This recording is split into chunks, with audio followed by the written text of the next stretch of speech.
Ever since Donald Trump deployed the National Guard to Washington, D.C. to try to reduce crime, I've been checking in at the rigorous schedule of whenever someone comments to remind me to check in. The data comes from Washington, D.C.'s police department. They'll let you download a data set, a CSV, of all criminal incidents reported by the police in a year. Here I'm plotting weekly motor vehicle theft in Washington, D.C. I think motor vehicle theft is a good crime to look at because we want something that the police can't disguise or underreport.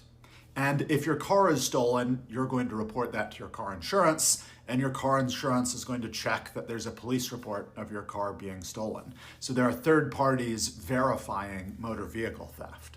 Homicide is another crime that's unlikely to be covered up or concealed by the police because of how serious it is. But motor vehicle thefts are a lot more common than homicide. So here we have in the dashed line, we have the deployment of the National Guard in Washington, D.C. And the average motor vehicle thefts before then were around 90 per week. And after the deployment, it's around 40 per week. That's a reduction of about 44%. We can do the same thing with homicide data. So before the deployment of the National Guard, the average is about 3.3 homicides per week. And after deployment of the National Guard, the average is 1.8. So that's a 45% reduction in homicide.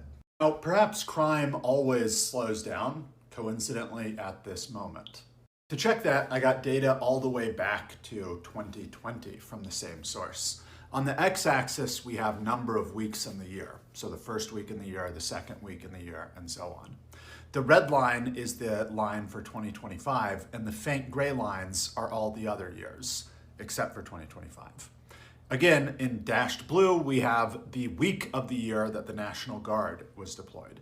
So if crime was always decreasing around this point, we should see the faint gray lines decrease the same way that the red line does. And I don't think we see it. This is for motor vehicle thefts. In other words, before National Guard deployment, the red line seems pretty similar to the faint gray lines. And then after National Guard deployment, the red line falls in a way that the faint gray lines really don't. And if we look at homicide instead of motor vehicle theft, we see a similar thing. The red line looks similar before National Guard deployment, and it falls off afterwards.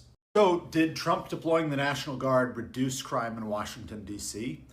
Yeah, it seems plausible from looking at this data. Looking specifically at motor vehicle theft and homicide, maybe it's a reduction of around 40%.